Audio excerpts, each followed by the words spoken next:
international law tells us that for every action there is an equal and opposite reaction. 70 years of liberal and socialist hegemony of the Northern Hemisphere and the devastating social experiments that have followed in its footsteps have led us to a situation when our entire civilization is about to be annihilated. Now, finally, the reaction comes. The authentic right, the new right, the alternative right, whatever moniker you prefer to use for the worldwide renaissance of nationalism, genuine conservatism, populism, and ethnic consciousness that is now underway, is back with force. This, while our opponents, the liberals and Marxists of various schools, have just passed the apex of their power and are now on their retreat. We've passed the peak of political correctness, and our time is here.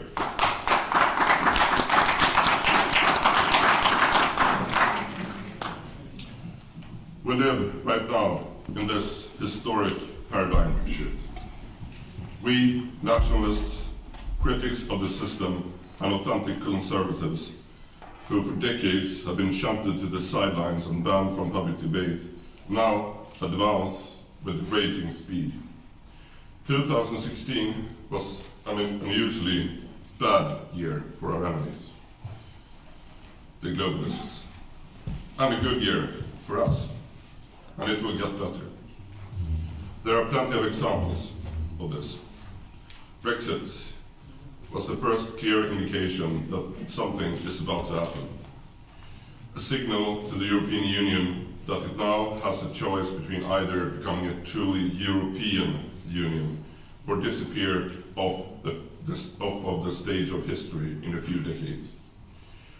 December sees a new presidential election in Austria, and everything is pointing towards victory for the FPÖ candidate, which means that Austria will have its first nationalist president. In the parliament of Poland, there is now not one single leftist party represented, and its government have adopted policies similar to Hungary's.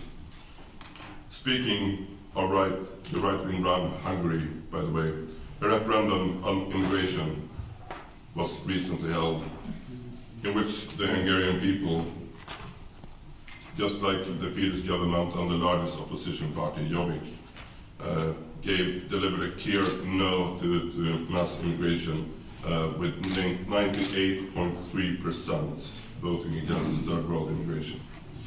3 weeks ago, thousands of Hungarians gathered in central Budapest for a demonstration against immigration and for the native Hungarian family.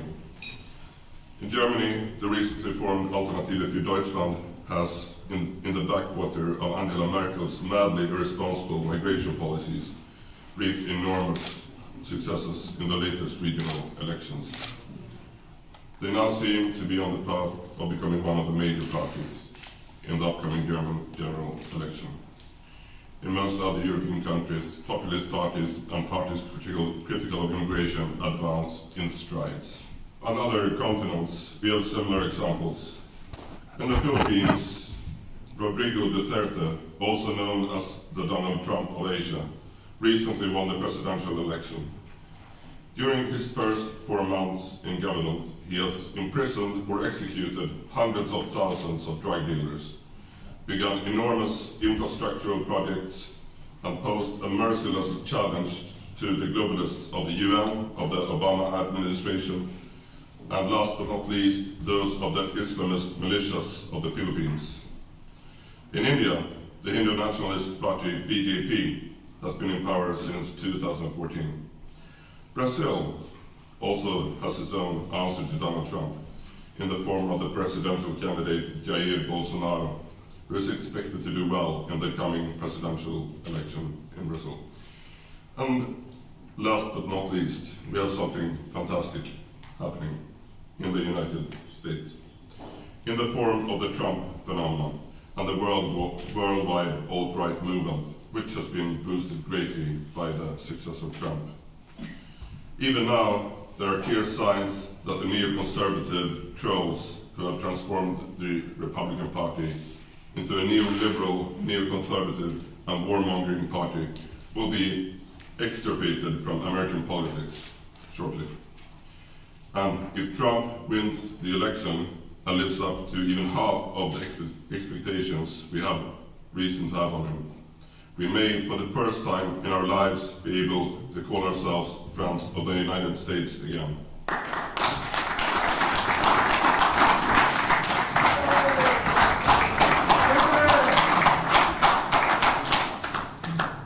Given the function of the United States as the world's current cultural center and only superpower, the meta-political as well as the real political effects of such a result of the election should not be underestimated. The last scarred remains of Western European socialists and liberals will find themselves squeezed between clear populist right-wing politicians such as Trump and Putin, even as more and more European countries elect authentic right-wing governments and contribute to the political paradigm shift. The left is dead. It has simply failed to understand that yet. But during the coming years, they will become painfully aware that the peoples of Europe have had their fill of their deranged work of destruction. Europe rises.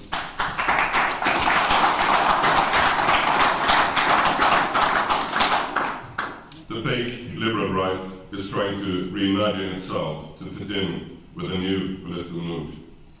Believing that the problem lacks a real foundation in society, that the actual consequences of immigration on society and human beings in Europe do not exist, but in fact is some kind of game or rhetoric. The fake right is now trying to depict itself as responsible. Proposals about banning the Muslim veil and trying to force various values on immigrant groups abound. Private schools should be banned. Swedish girls should be prohibited from segregating from Muslim men in bathhouses. And freedom of speech should be constrained so that it doesn't threaten the social fabric. There is not one value or group of people that the politically correct false right isn't ready to sacrifice, so long as it is allowed to continue allowing immigration and the multicultural deconstruction of our nations. The coming elections in Europe will show that this tactic is entirely wasted. A complete cessation to further immigration, a complete cessation of further immigration, a humane and responsible but consistent repatriation policy, and socially conscious right-wing politics will be the platform that wins future European elections. And this only if it is intended in earnest. Merkelism will die in the coming years and will go down in history as one of the absolute lowest points of the European right. So, what about the left? Will it be able to take advantage of the silliness of the liberal right and score points in Northern Europe? Let us have a look at what the left is up to. Det finns ingen väg tillbaka. Sverige blir aldrig som det varit. Europa är i förändring. Och Sverige behövs som en trygg plats för människor på flykt. Nu måste vi söka vägar framåt och hitta ett sätt för alla att leva tillsammans. Det är dags att inse att nya svenskar kommer att ta plats. Med kultur, språk och vanor. Och det är dags att se det som en positiv kraft. Att vara svensk måste få vara mer än hudfärg och födelseort. Det måste få vara du, jag och alla tillsammans. Det är inte bara nya svenskar som ska integreras. Alla behöver integreras, även etablerade svenskar. Integration. This video is so ridiculous that I won't torment you with the whole thing. I will, however, mention just briefly that this is a state-funded propaganda video that's been broadcast in Swedish television, basically saying that immigration is a fact, multiculturalism is a fact, you might as well give up, because now you Swedes have to adapt to this new situation. and paid for by my fellow compatriots' tax money.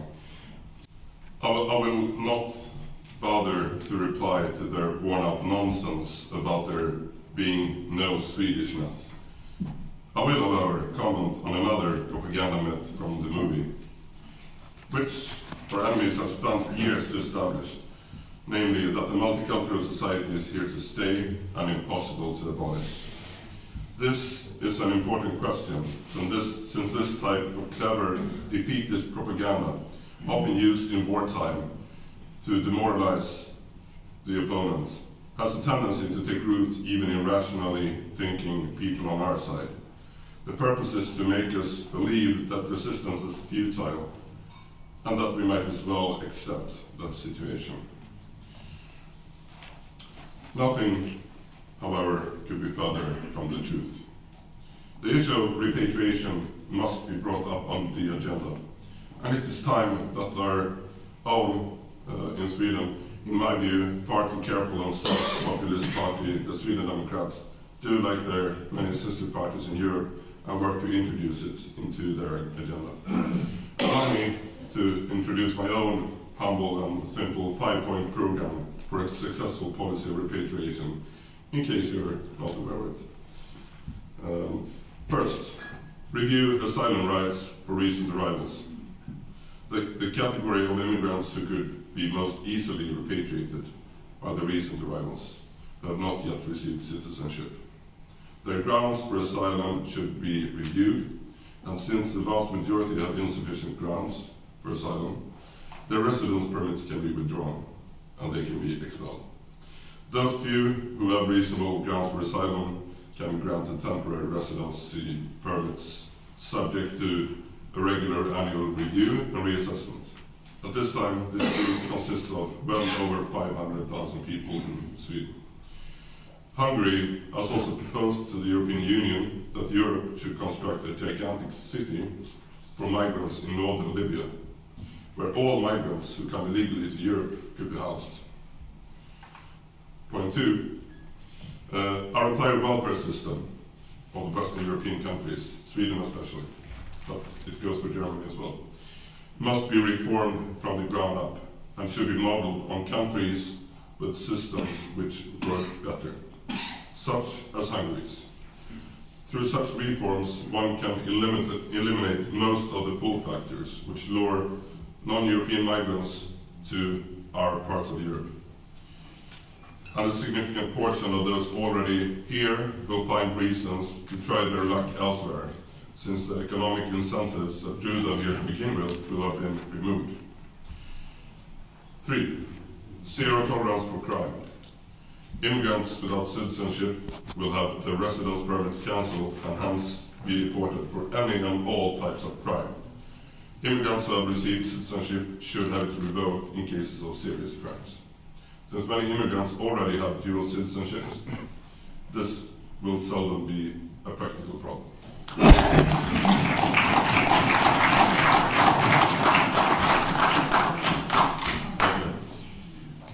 Number 4, incentive programs. We will implement a program which creates positive incentives for those immigrants currently resident in Sweden as well as Germany and other European countries who have roots in other countries to return to their homelands or else to adjacent nations within the same cultural sphere. One such incentive could be a one-off payment, a sort of re-establishment subsidy, for those who return, while also requiring those who accept it to sign a contract which will require them to never return to Europe again, following the Danish model. Given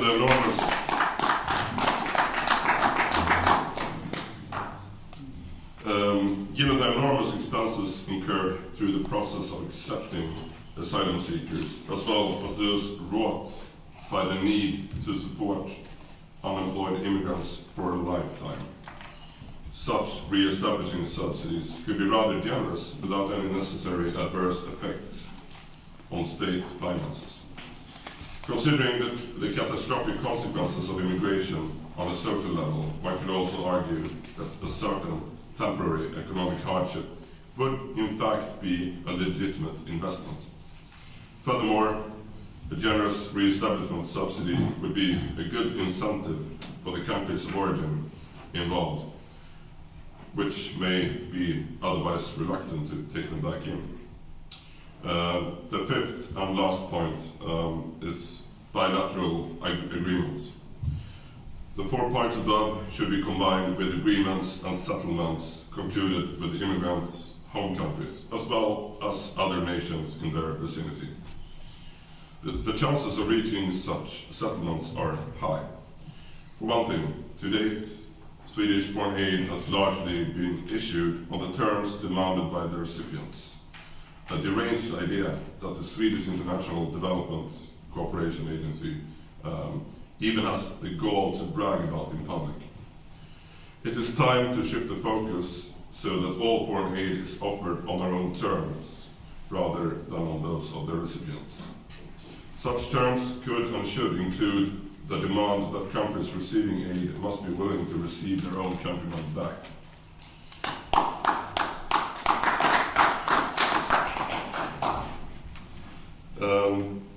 Given that those are currently temporarily residing in our countries are pressuring our welfare system to the breaking point. Paying these subsidies will be far cheaper than keeping these people in Europe, particularly if one takes into account all the social and civic costs, which are difficult to measure in financial terms.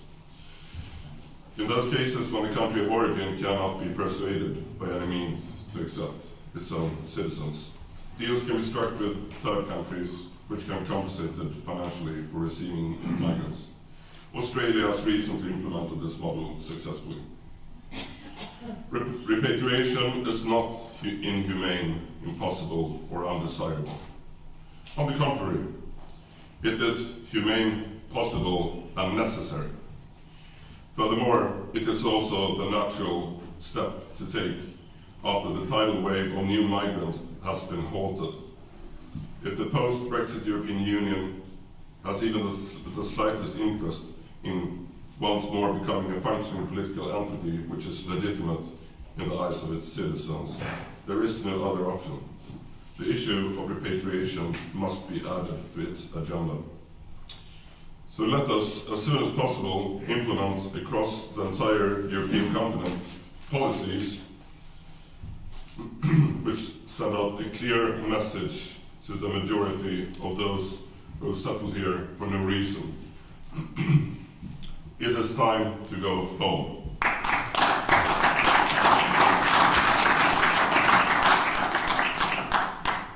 The latter half of the 20th century was dominated by liberalism and socialism.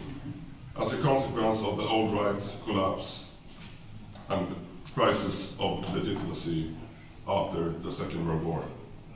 At the beginning of the 21st century, the left and the liberals are having a similar crisis of legitimacy as a consequence of their inability to answer the great questions of our time and meet the great challenges of the day. What we are witnessing across the road right now is the decline and fall of the left and of liberalism, and the return of the authentic right. Given the severe problems to which the authentic right efficiently offers solutions, and the inability of the left to tackle the very same problems, I predict that this trend will not just continue, but increase in strength. Something we should be very grateful for, since it offers our civilization a realistic chance of survival. We live in an age of great crisis, an age where the very existence of our European civilization itself is threatened. But thanks to this, we also live in an age of opportunities for heroic deeds. So let us not view our situation as a burden, but instead as a magnificent opportunity to accomplish something heroic in our own lifetime.